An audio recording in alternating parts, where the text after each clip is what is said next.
Bonjour à tout un chacun, c'est un plaisir de vous voir devant notre Seigneur qui est si bon. Le texte ce matin vient des psaumes et dans ma lecture quotidienne, j'ai lu ce psaume que Dieu examine. Et dans ma vie quotidienne, quand je demande au Seigneur sa grâce et sa bonté, et je ne trouve pas ou il ne m'exauce pas immédiatement, ce psaume m'a encouragé. Et j'espère donc vous encourager ce matin. Qu'est-ce que fait le Seigneur que quand c'est difficile? Et les temps peuvent devenir ou être pour nous difficiles. Et la réponse, c'est dans la vie de David, ce que lui-même qui était roi, il était souvent mis à l'épreuve, souvent testé, souvent combattu, et il a appris que ces épreuves ont servi à le façonner. Et sachez, chers frères, chères sœurs, chers amis, que Dieu est à l'œuvre aussi dans les moments difficiles. Félicitations à ceux qui ont passé les examens, qui les ont reçus. Vous savez ce qui c'est de travailler, d'être promu à la prochaine étape. Dieu aussi dans nos vies globales nous met à l'épreuve afin de nous faire avancer. Pas reculer, pas écraser. Donc je vais demander à la technique, Camille, si je peux accéder avec la... Voilà. Dieu examine donc les justes. David a appris. Première chose, Dieu est un refuge. On l'a chanté ce matin, il est un roc, un refuge. Or, c'est le plus grand cadeau qui veut se donner à nous, à vous, et ici-bas, quelle que soit votre situation morale, spirituelle, d'épreuve, de joie, de peine. De deux, David apprend, il nous transmet que Dieu juste examine les justes. On va voir pourquoi et comment. Et de trois, que les justes verront sa face. Alors cet été, vous allez peut-être prévoir des vacances et des merveilles, des choses, mais de voir la face de Dieu et s'explique. Et qu'il vient se présenter à vous, vaut bien au-delà. Et merci Vivien pour le chant. Un jour dans tes pavés, vaut mieux que 1000 ailleurs. Donc, le psaume 11, Dieu est un refuge. Alors, dans l'hébreu, dans le texte, c'est 2 mots. C'est pas 4, ou même 5, c'est dans l'Éternel. C'est le premier mot. Et David a appris que dans la souffrance et dans les difficultés, les premières choses vers où il court, il se tourne, c'est ce mot-là, l'Éternel. Et si c'est votre expérience et votre cas, la suite en découle. Et c'était pour le roi bien-aimé, le roi d'après un cœur de Dieu, qui dit, dans les détresses, comme nous allons voir, souvent il était dans la détresse, Éternel, vers l'Éternel, je me réfugie. Quand il y a les tempêtes, quand il y a les choses difficiles qui s'abattent sur moi, je me tourne vers lui. Or, dans les psaumes, on trouve souvent ce thème-là. Regardez ce psaume-là, le psaume 18 par exemple. Éternel, mon rocher, ma forteresse, mon libérateur, mon Dieu, mon rocher où je me réfugie, mon bouclier, la force qui me sauve, mon rempart. Or, c'est pour quelqu'un qui sait, ce qui sait d'être testé, d'être mis à l'épreuve. Mais il sait que c'est le premier réflexe, premier mot, c'est l'Éternel. Et mes encouragements, dans les moments calmes, où vous n'êtes pas mis à l'épreuve, vous ne tournez pas en bourrique, où votre cœur et vos sentiments ne vous assaillissent pas pour vous accabler. de chercher d'abord un refuge dans le calme. Avant d'aller à la croix, Jésus est allé au jardin, à genoux. Il a vaincu à la croix, parce qu'il est allé au jardin. Prenez donc cette habitude d'aller devant l'Éternel. Où est votre refuge? Alors, de nos jours, on en propose beaucoup, beaucoup. Il y a la télé, il y a les vacances, il y a le statut, il y a le sexe, il y a l'alcool, il y a les jeux, il y a plein de choses.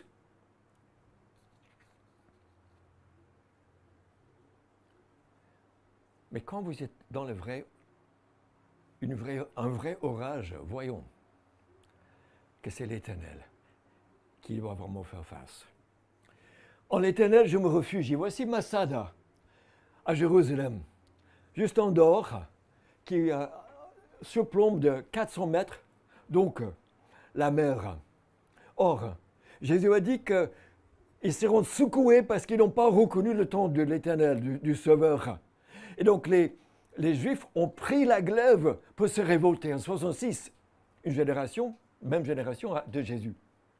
Pour se réfugier ici à 400 mètres de haut, ils ont pris la forteresse d'Hérode pour se réfugier. Impressionnant, les forteresses. Et pourtant, ils étaient à 1000 contre 30 000, les légions de Romains qui s'abattaient, qui s'attaquaient contre eux. Et ça vous arrivera aussi. Dans la vie, on aura des épreuves qui vont nous être démesurées. Ils n'ont pas pu tenir. Ils ont cédé en 3 ans. Dieu est pour nous un refuge et un appui, un secours qui ne manque jamais dans la détresse. C'est pourquoi nous sommes sans crainte quand la terre est bouleversée et que les montagnes chancellent. Alors tous ceux qui se réfugient en toi, l'Éternel, se réjouiront. Ils seront pour toujours dans l'allégresse et tu les protégeras. Ce n'est pas un refuge passif, ce n'est pas l'abri de bus. C'est Dieu l'Éternel qui les prend et qui vous protège dans les détresses. Alors, David raconte ce psaume 11, il était souvent en fuite pour sa vie. Comment pouvez-vous dire à mon âme, il parle à ses conseillers qui disent « Rien à faire, circulez, partez, prenez vos bagages et on se taille. Hein? On est parti. » Alors, fuis dans les montagnes comme un oiseau. Comment vous pouvez me le dire? Moi, j'ai l'Éternel pour refuge. Comment vous pouvez me dire? Et c'est là où notre âme a besoin de savoir. C'est le moment décisif. Je vais prendre refuge où? Où est votre refuge? Et quand ça tombe, on tombe. On peut partir et notre cœur va nous dire, fuis! Les méchants bandent de leur arc, ils ajustent leurs flèches sur la corde pour tirer dans l'ombre sur ceux dont le cœur est droit. Donc, c'est pas simple. David s'accroche à l'Éternel et l'autre, il s'accroche à ses façons. C'est peut-être une image, c'est peut-être une parole, peut-être les manigances, les manœuvres, mais il est dans l'ombre et il ajuste. Il attend. Il est dans l'ombre, on ne le voit même pas. On ne sait pas quand il surgira. Et le cœur de droit est visé. Ce n'est pas le cœur de méchant, ce n'est pas n'importe qui, c'est celui qui est droit. Parce que parfois, quand on marche avec Dieu, ça gêne. Ça gêne le mal et ça gêne aussi celui qui s'oppose à Dieu. Et donc, quand les fondements sont renversés, que peut faire le juste? Or, les fondements, c'est ce à quoi on s'attache. Et dans la guerre, au temps de David, on sapait donc les fondements des villes, des murs, afin que ça tombe. Donc, quand l'ennemi de votre âme ou quand les incidents de votre vie s'attaquent au fondement, ce à quoi vous vous attachez. Que pouvez-vous faire? Que peut faire le juste? Et David était un juste, il n'était pas parfait, on le sait, mais c'était celui qui marchait avec Dieu, qui voulait garder ses commandements.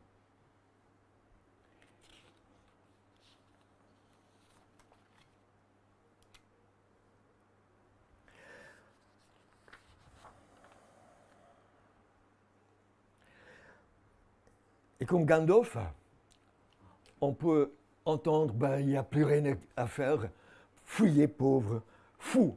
Et votre cœur commence à fuir, à se battre en retraite. Donc, et Dieu, David dit, de par son expérience, examine les justes. Il n'est pas lointain, il n'est pas silencieux, il n'a pas oublié.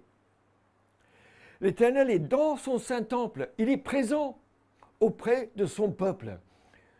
Nous avons la chance d'entendre, de venir, d'entendre pour s'approcher de lui. Et lui, de par sa parole, il s'approche de vous, vous êtes son temple. Si vous avez reçu avec le Christ, vous vivez en Christ, vous avez son esprit en vous, vous êtes son temple, il est près de vous. Et de deux, l'Éternel a son trône dans le ciel. Ce n'est donc pas un Dieu simplement du temple, c'est un Dieu aussi des montagnes, et Dieu des vallées, et Dieu aussi des plaines de bataille. Quand ça rage, ça fait rage, l'orage et les combats. Le fait qu'il soit assis sur son trône nous rappelle aussi que ce n'est pas un Dieu qui fuit. Il ne va pas vous abandonner, il ne va pas vous lâcher, il n'a pas peur.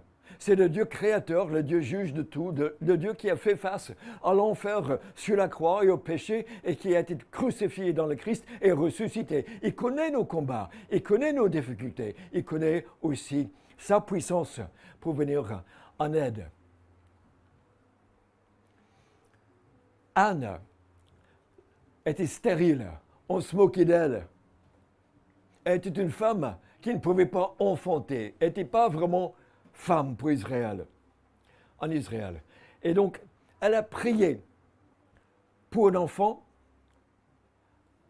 et elle écrit, elle dit, c'est à l'Éternel qu'appartiennent les fondements de la terre.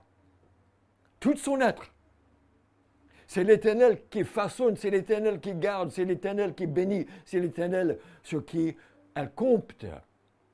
Il gardera les pas de ses bien-aimés. Or, elle devient la mère de Samuel, prophète, mais aussi l'exemple de la prière de Marie, mère de Jésus-Christ, qui cite beaucoup des mêmes phrases de Anne. Donc, quand la vie nous assaillit, quand les fondements semblent stériles, abîmés, renversés, où se tourner? En quoi vous confiez vous? Et dans la Bible, ceux qui se sont confiés en l'Éternel ont trouvé un refuge et bien plus. Alors, cette vie est éphémère. Et les circonstances, il y a des situations qui l'attaquent. Et nous pouvons donc passer de refuge en refuge, en vanité, de vanité en vanité, comme dit Ecclésiaste, jusqu'à ce qu'on trouve un rocher. Et Pierre, l'apôtre Pierre disait, en 2 Pierre 3,10, « Le jour du Seigneur viendra comme un voleur. Ce jour-là, le ciel disparaîtra avec fracas, les éléments embrasés se désagrégeront, et la terre avec les œuvres qu'elle contient sera brûlée. » C'est-à-dire que tout ici-bas va passer. Et rien ici-bas qui va rester. Et peut-être que Dieu est en train simplement de vous montrer, de vraiment mettre en sécurité votre vie, tout ce que vous avez, pour que l'éternité, il vous bénisse richement. Il fasse fructifier ce que vous lui donnez, ce que vous lui remettez. Car seul ce que vous lui remettez sera donc pour l'éternité. L'Éternel a voulu le briser par la souffrance. Après tant de troubles, il verra une descendance et vivre longtemps. Et ceux qui sont en Christ, ceux qui ont mis leur confiance en Christ, ceux qui ont espéré et mis tout leur espoir en Christ, leurs peines, leurs échecs, leurs promesses, leur avenir, trouvent qu'ils sont dans celui qui est éternel. Son règne est éternel. Il était sur la croix pour nous, pour nos fautes, pour nos péchés, pour notre humanité, crucifié et ressuscité. Et il régnera à jamais. Daniel 7, Daniel 10, le Christ lui-même. Et donc, si vous êtes en Jésus-Christ, c'est là où vous avez un socle, une base, un fondement inébranlable. Tout autre fondement est faux, sera ébranlé. Un jour ou l'autre fera défaut, ne tiendra pas, parce que ce n'est ni éternel, ni basé sur ce qui est éternel ou infini.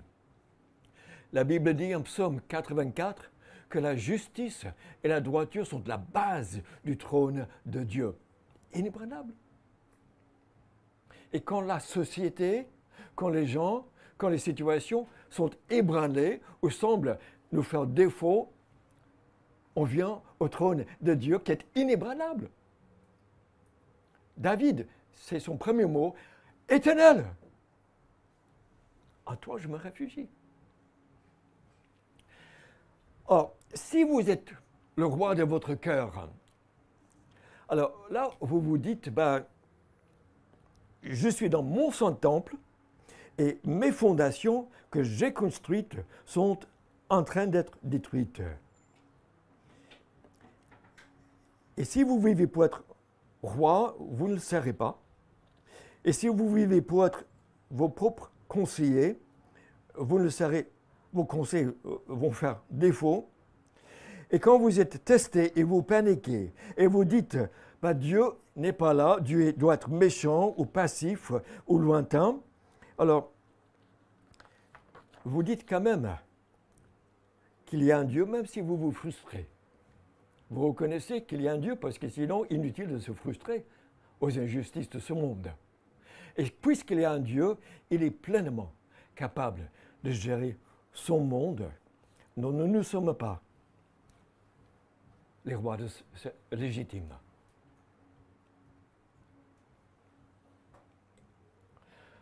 Dieu est le roi juste qui voit. Et ses yeux regardent et il examine les hommes.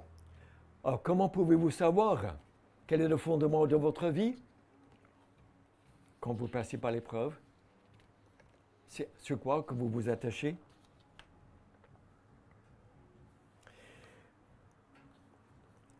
Et si Dieu est votre refuge, rappelez-vous que c'est lui qui vous prend. C'est lui qui assure, c'est lui qui est Dieu. Et à sa manière, il est en train d'agir. Qu'est-ce qu'il fait alors? Et c'est ça qui est, pour moi, une découverte qui m'a aidé parce qu'il va falloir parfois s'accrocher dans la vie au refuge et savoir pourquoi. Premièrement, c'est que c'est un Dieu qui teste et qui examine. Il ne vous met pas à l'épreuve parce qu'il vous haït, mais parce qu'il vous chérit. Parce que si vous êtes son enfant et vous vous façonnez pour le meilleur, et comme ceux qui passent par les tests et les examens, on sait que sans eux, on ne va jamais y arriver. Sans que notre connaissance, notre capacité soit mise, si vous êtes athlète ou étudiant, ou à moins que vous soyez mis à l'épreuve, vous n'allez pas progresser. Et c'est Dieu, l'Éternel, votre Père, l'Éternel tendre, mais aussi infini en richesse, en sagesse, en bonté, qui vient pour vous mettre à l'épreuve. Pourquoi? Parce qu'il veut vous préparer pour être son enfant et héritier de tout. Et il faut un cœur très très large, et une foi assez réelle et assez profonde pour recevoir ce qu'il veut nous donner. Mon fils, ne méprise pas la correction de l'Éternel, car l'Éternel reprend celui qu'il aime, comme un père l'enfant qui a sa faveur. L'œuvre de chacun sera dévoilée le jour du jugement le fera connaître, car elle se révélera dans le feu.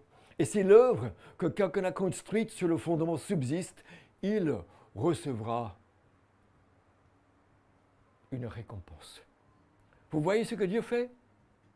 Il est à votre côté, il est comme un coach qui vous entraîne et qui vous permet d'aller plus loin, de tenir ferme, d'être capable et y prendre refuge. Il donne refuge dans nos défaillances. Donc les épreuves ne sont pas des punitions, mais des examens, et sans elles, on ne grandit pas. Et quand Dieu délivre avec puissance, Isaïe dit, accrochez-vous, il est notre repos, notre force, David dit, mais quand Dieu arrive et il retourne la situation, il dit, voici notre Dieu, celui en qui nous avons espéré et qui nous sauve. Soyons dans l'allégresse et réjouissons-nous de son salut.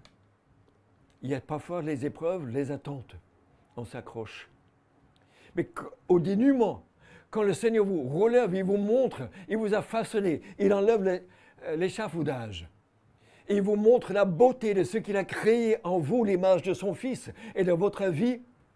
C'est que vous puissiez vous réjouir et exalter son nom pour ses bontés et sa gloire et son amour pour vous.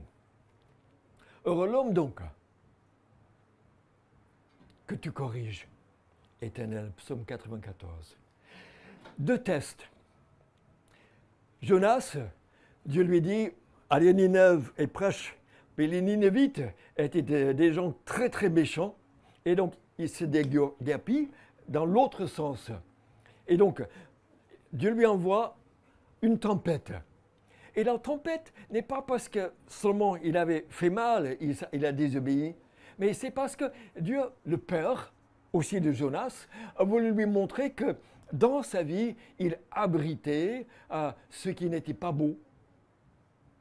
Et parfois, Dieu nous fait venir les tempêtes de la vie, non pas parce qu'on a péché seulement, mais pour nous faire voir ce qu'on a refusé de voir, ce qu'on ne voulait pas voir, ce qu'on ne pouvait pas voir, sans qu'ils nous prennent par la nuque et disent ben, « Regarde !» Et là, enfin, on arrive à voir ce que les autres ont essayé de nous faire voir et comprendre. Il y a un deuxième test, c'est le test de Job. Alors, Job était un homme très très béni, un homme juste, un homme qui prenait soin des orphelins, des veuves, des aveugles, et qui faisait du bien. Alors, un jour, il perd sa maison, il perd ses enfants, il perd sa santé, il perd sa richesse, il perd son statut, et ses amis viennent vers lui et disent ben Job, tu sais, il doit y avoir un truc chez toi, on va t'aider, on va te le dire, ou ça ne va pas chez toi.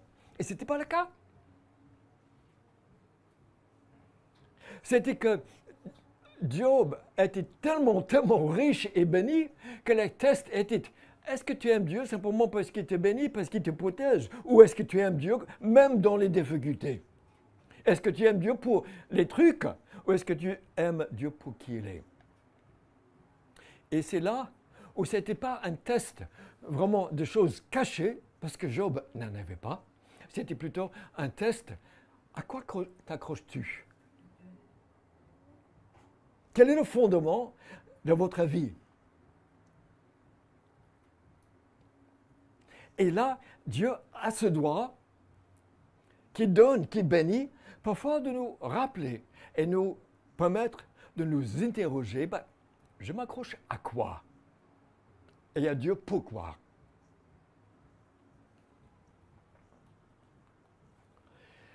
Dieu peut tester si on a des racines. Il peut tester aussi si on a de la persévérance de par les épreuves et les difficultés de la vie.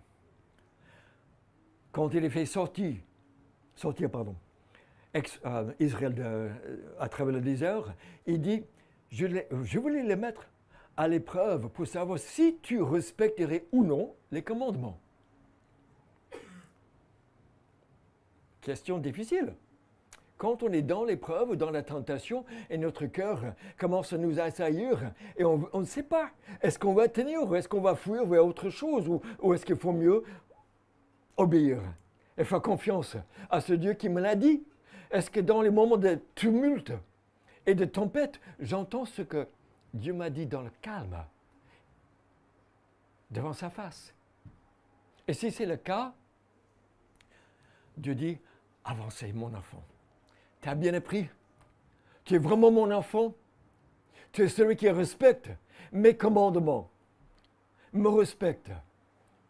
Parce qu'il nous prépare pour être avec lui et sa gloire et de le voir face à face avec les autres pour l'éternité. L'apôtre Pierre donc a dit ceci, puisqu'il faut, vous êtes pour un peu de temps attristés par diverses épreuves, ainsi la valeur éprouvée de votre foi, beaucoup plus précieuse que l'or, aura pour résultat la louange, la gloire et l'honneur lorsque Jésus-Christ apparaîtra. Les épreuves, parce qu'il le faut, dit l'apôtre Pierre, et que fait Dieu quand il vous examine? C'est comme le coach, c'est comme le bon professeur, le bon instit, le bon père, la bonne mère, qui nous teste et qui nous encourage et nous corrige avec amour, un vrai amour, profond et réel, pour qu'on arrive au plus loin, pour être prêt pour l'éternité dans ce qu'on fait. Pas pareil pour les méchants, ceux qui bandent l'arc, ceux qui tirent vers le juste, ceux qui l'en veulent, ceux qui veulent descendre dans l'ombre. Dieu dit pour ceux qui s'en prennent, donc, à ceux qui marchent dans cette justice, il fait pleuvoir sur les méchants des charbons, de feu de soufre, une éternité sans espoir et même de souffrance, un vent brûlant, c'est les œuvres de ceux qu'ils auraient fait ici-bas. Ça serait happé comme dans le désert où le vent peut sécher à un moment tout ce qui vit, ou encore la coupe de sa colère qu'il aura en partage. Donc, oui, il y a des méchants, Dieu le sait. On n'est pas seul, c'est pas les premiers, on n'est pas les premiers.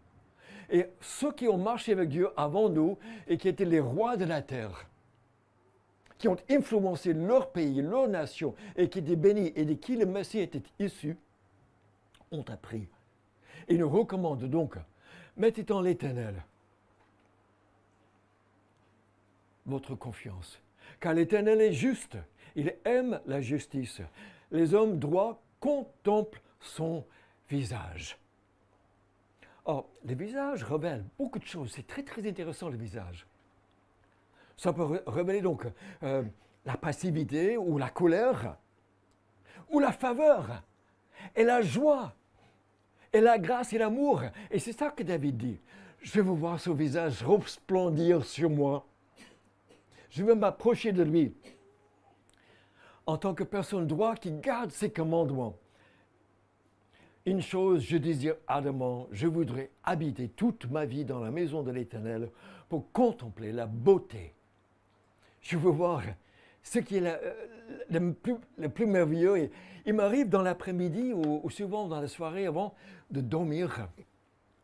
Je remets donc, je ouvre les psaumes et je lis quelques psaumes. Et je remets au Seigneur mes fardeaux, mes soucis, mais pas encore. Mon cœur qui est un peu dépoussiéré, mon cœur qui est un peu fatigué, ou un peu là, ou un peu parfois irrité ou frustré, je ne sais pas. Et donc, je les remets à Dieu. Il me donne, je contemple quelque part avec les yeux de ma foi son visage. Et donc, en le cherchant, Dieu se révèle. Et c'est ça que David a voulu voir. Ce n'est pas les méchants qu'on va voir. Dieu gère. C'est l'Éternel. Je me réfugie en l'Éternel. Et c'est lui qui m'examine. Examine-moi, ô Dieu, connais mon cœur. Mets-moi à l'épreuve et connais mes pensées. Regarde si je suis sur une mauvaise voie et conduis-moi sur la voie de l'éternité. Psaume 139. La bénédiction donc aaronique pour tout Israël. Que l'Éternel fasse briller, qu'il ne cache pas sa face, mais qu'il fasse briller, que vous puissiez entrer chez le roi des rois et qu'il puisse vous montrer sa faveur, sa joie de vous voir, son enfant, pour vous bénir, avoir dans sa présence et qu'il t'accorde sa grâce. Heureux donc ceux qui ont le cœur pur, car ils verront Dieu. Et c'est ça que Dieu est en train de faire dans votre vie. Et on passe par les épreuves, on est dans une épreuve, ou on va vers une épreuve. Que fait-il? D'abord, pour nous, prenons l'Éternel comme refuge. Premier mot, premier réflexe, première pensée de David. Pas ceux qui ont dit bafouillé en désordre, mais plutôt, je me confie en refuge. Peut-être que les autres ne connaissent pas, mais j'en ai. Et Dieu examine le juste. Je lui fais confiance. C'est dur des fois. Il se cache, il cache son visage, je ne sais pas où il est, ou pourquoi. Mais je vais me réjouir quand il arrive, quand il me le montre, parce que je suis accroché à lui. Et puis finalement, les justes verront sa face. Et je vous souhaite que cet été ou dans ces semaines qui viennent, d'avoir ce temps aussi pour chercher sa face et que lui-même, il puisse vous bénir, il puisse faire briller sa face sur vous et vous combler de ses bienfaits, qu'il soit votre refuge, mais aussi bien plus, celui qui vous façonne comme un Père. Père éternel, nous voulons te remercier. Tu connais tout en nous, dans notre passé, dans notre avenir et dans notre présent, et rien qui ne te soit caché. Et c'est toi qui examines. Et c'est toi aussi qui as ce projet, ce but. Non pas pour nous écraser, le diable, oui, mais nous prenons refuge en toi, pas en autre chose, pas autre chose qui tiendra. Et tu nous examines pour nous façonner, pour nous révéler s'il y a des choses à corriger parce que tu veux nous façonner, que nous soyons matures et comme Jésus-Christ, ton Fils, à lui ressembler et à le représenter. Et puis Père, parfois tu veux aussi nous examiner nos fondements. On s'accroche à toi et pas sur autre chose. Parce que tu es vraiment bon. Et puis Père, fais briller ton visage sur ton peuple, parce que tu es le meilleur, quelles que soient nos circonstances, quelles que soient nos défaites, nos épreuves ou nos joies, tu es encore le meilleur. Donc, raccompagne-nous cette semaine. C'est au nom de Christ qui est venu et qui a montré que tu es le Dieu ferme et fort, qui va dans les difficultés et qui les vainque et qui vit toujours. Conduis-nous au nom de Christ, nous nous confions. Amen.